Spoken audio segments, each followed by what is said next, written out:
Olá, bem-vindos ao Som da Ciência, o podcast da Sociedade Brasileira para o Progresso da Ciência, SBPC. Eu sou Janis Rocha, jornalista da SBPC. Estamos na sexta temporada do Som da Ciência e o tema é inteligência artificial. No primeiro episódio dessa temporada, falamos de um lado negativo da inteligência artificial, que é a ameaça aos empregos. Nesse segundo episódio, vamos mostrar um lado positivo, a contribuição para o combate aos incêndios nas florestas. Quem acompanha a questão ambiental sabe que o desmatamento das florestas, em especial da Amazônia, é o ponto fraco do Brasil.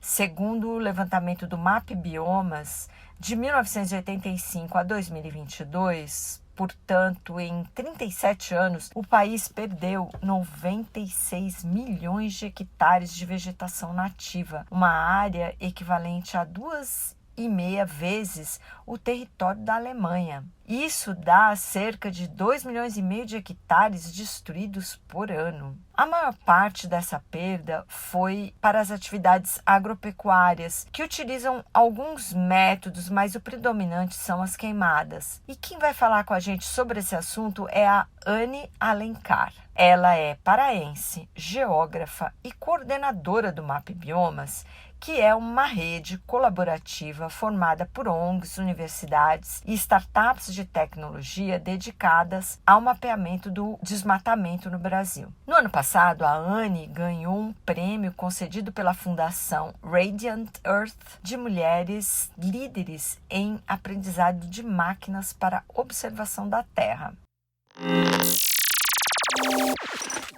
Bem-vinda ao Som da Ciência, Anne. Fale um pouco para a gente, por favor, sobre o MapBiomas e como vocês trabalham com monitoramento de incêndios. Na rede MapBiomas, nós começamos a mapear fogo, inicialmente utilizando os dados do satélite Landsat, que mapeiam uma área de 30 por 30 metros. Mais recentemente, também começamos a utilizar um outro satélite que chama Sentinel, que ao invés de ser 30 por 30 metros, essa área era 10 por 10 metros. Então, a gente conseguiu uma definição melhor dessa área queimada. Qual é a diferença e o diferencial desses produtos? Quando nós começamos a fazer esse mapeamento anual, que é um mapeamento com 30 por 30 metros, os dados do MapBiomas eram os únicos dados de área queimada que tinham um histórico de 38 anos de área queimada, né? Os mapas de área queimada disponibilizados aí para o público eram mapas provenientes da NASA, que tinham uma resolução de 1 quilômetro, de 500 metros. Assim, o produto do MapBiomas, ele vem fornecer um detalhe, né? Um detalhe a mais. Quando nós começamos a desenvolver o monitor do fogo, porque a gente percebia que tinha uma lacuna aí de informação mensal, de uma informação sobre a área queimada que fosse mais próximo do ocorrido, vamos dizer assim. Qual a diferença entre o sistema do MapBiomas e o do Instituto Nacional de Pesquisas Espaciais, o INPE, que é o órgão governamental responsável por esse trabalho? O INPE, ele tem um dado de focos de calor, área de ocorrência de fogo. Ele não discrimina qual a área afetada e nem o que está sendo queimado. Então, como a gente produz os dados do MapBiomas Fogo, eles são relacionados aos dados de uso e cobertura, né, que o MapBiomas também produz. Então, casando esses dois dados, a gente conseguia saber o que foi queimado, não só a área queimada, o tamanho da área queimada, são algumas novidades que são super importantes para quem quer tomar decisão sobre quais são as áreas que estão mais ameaçadas, quais áreas que foram mais queimadas, qual a frequência de fogo nessas áreas. Essa frequência, ela está, no caso de uma vegetação nativa, ela está muito diferente de uma frequência de fogo que seria natural ou não. Então, tem alguma mudança no regime de fogo dessas áreas? prioritariamente, essas foram as razões que nos levaram a investir nesse mapeamento, que é um mapeamento para o Brasil inteiro e que tem hoje essa especificidade da gente estar fazendo numa resolução espacial muito refinada, com dados saindo todos os meses. Que demanda o trabalho de vocês atende? Existem várias demandas para esse tipo de dado, né?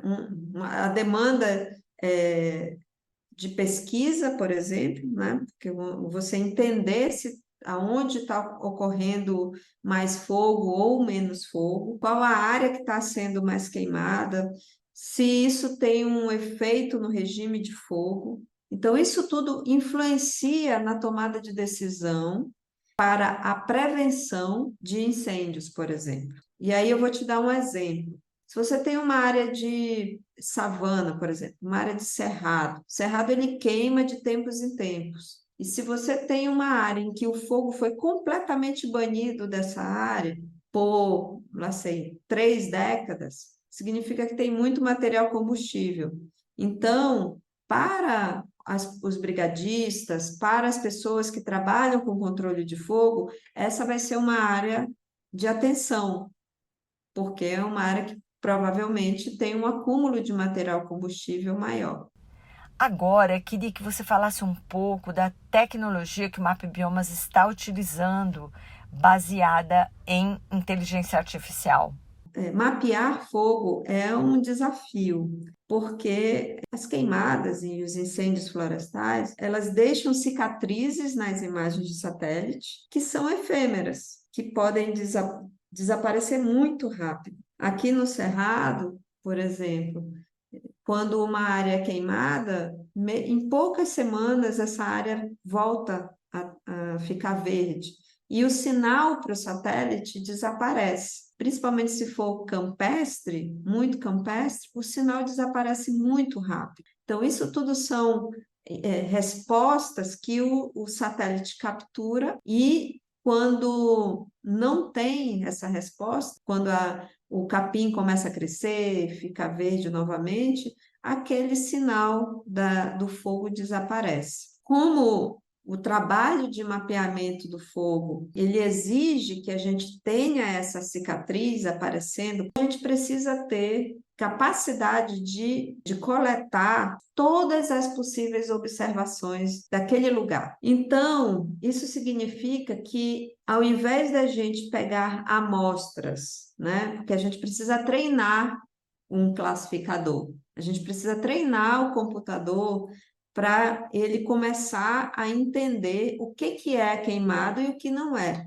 Para a gente treinar o computador, a gente precisa sair coletando, desenhando polígonos, né, nas imagens de satélite, e dizendo, olha, isso é fogo, isso não é, isso é fogo, isso não é, isso é fogo, isso não é. E para o algoritmo poder aprender o que é fogo e o que não é, as características do que é fogo e o que não é, e replicar isso para o resto da paisagem.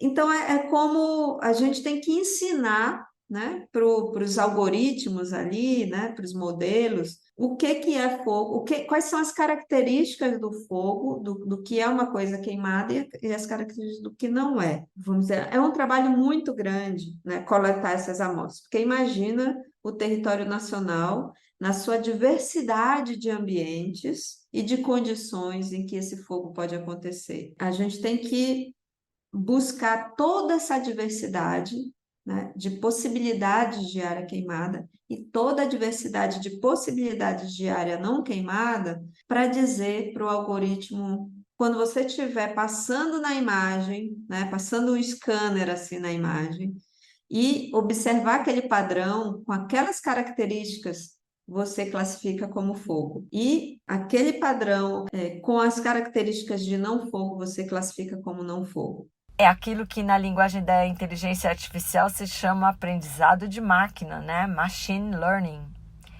Exatamente. Então a gente tem que treinar o algoritmo para ele aprender quais são as características do que é queimado e do que não é queimado. Só que, antigamente, a gente tinha que fazer isso para todas as imagens. Agora você imagina o tamanho do Brasil, a quantidade de imagens de satélite que a gente tem que trabalhar, e se a gente tivesse que pegar amostras em cada uma dessas imagens. Assim, ia ser um trabalho muito exaustivo e a gente não ia acabar tão cedo.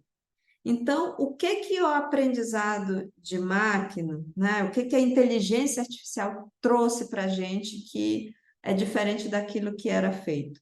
É que a gente pode pegar só um conjunto de amostras pequeno e também, além das características das imagens de satélite, esses algoritmos de inteligência artificial, eles também utilizam a forma, a textura, então eles não capturam só o valor daquele pixel, eles olham também o que está no redor, né, e veem a forma a característica daquele fogo. A análise fica mais apurada, mais precisa? Exatamente.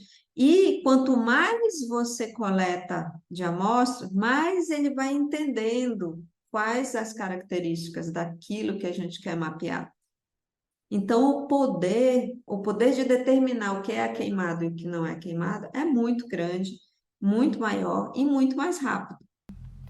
Na prática, Anne, qual o ganho obtido com a ajuda da inteligência artificial?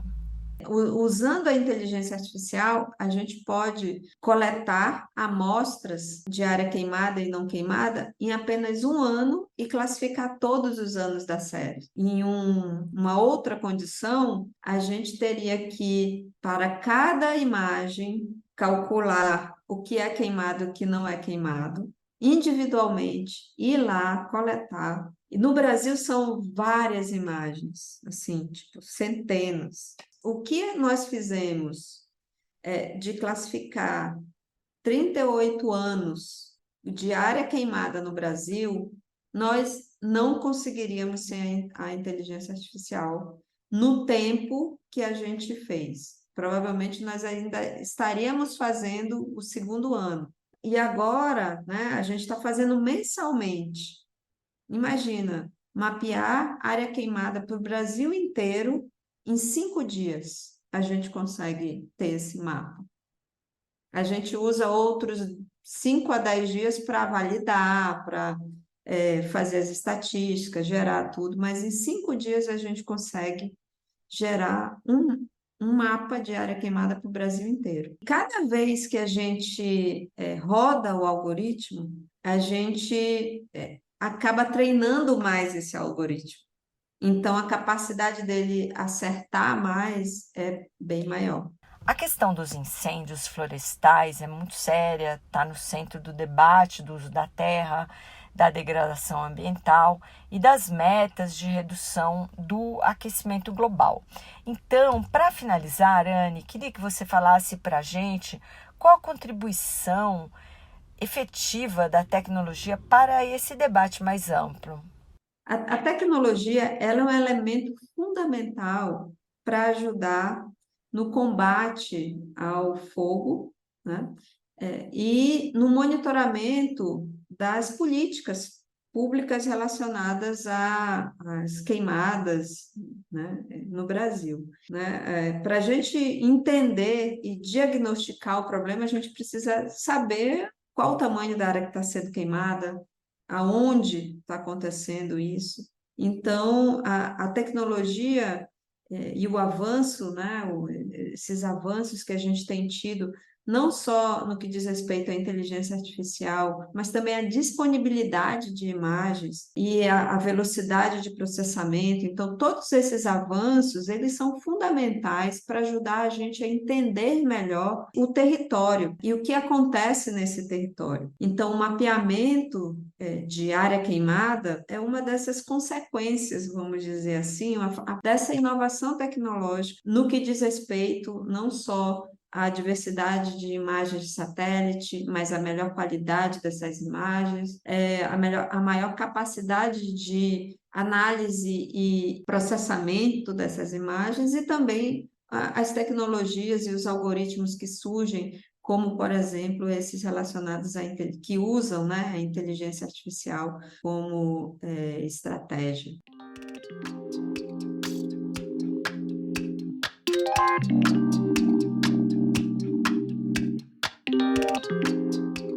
Se você quer saber mais sobre inteligência artificial, leia a edição 804 do Jornal da Ciência Especial, que é inteiramente dedicado ao assunto. Você vai entender o que é e de onde surgiu a inteligência artificial, com um glossário explicando o significado dos principais termos relacionados com essa tecnologia, como esse machine learning que a gente falou durante a entrevista com a Anne. Tem entrevistas que trazem a visão de especialistas e pesquisadores no uso dessa tecnologia nos campos da saúde, educação e pesquisa científica. Tem ainda um artigo muito interessante sobre o papel das ciências sociais na governança dos algoritmos, assinado por 3 dos mais importantes pesquisadores brasileiros na área, os professores Virgílio Almeida, Ricardo Fabrino Mendonça e Fernando Filgueiras.